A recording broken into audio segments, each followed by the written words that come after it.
5 ওয়াক্ত নামাজ পড়বেন, আল্লাহ তাআলার গোলামি বন্দিগিকে জীবনের অংশ বানাবেন।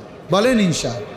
মুসলমান ভাই আমার, বন্ধু আমার, আমরা পড়বো না তো কে পড়বে? নামাজ কে পড়বে? দিন কে রাখবে জিন্দা? কোরআন কে পড়বে? তাইলে এই কোরআন কার জন্য নাজিল হলো?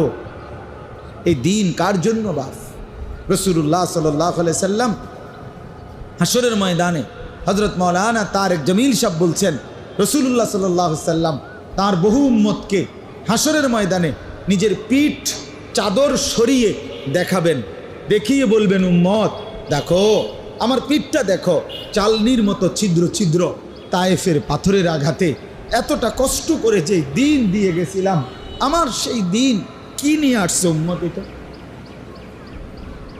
আমল নামায় সেজদা কই, চেহারায় দাড়ি কই, 5 ওয়াক্ত নামাজ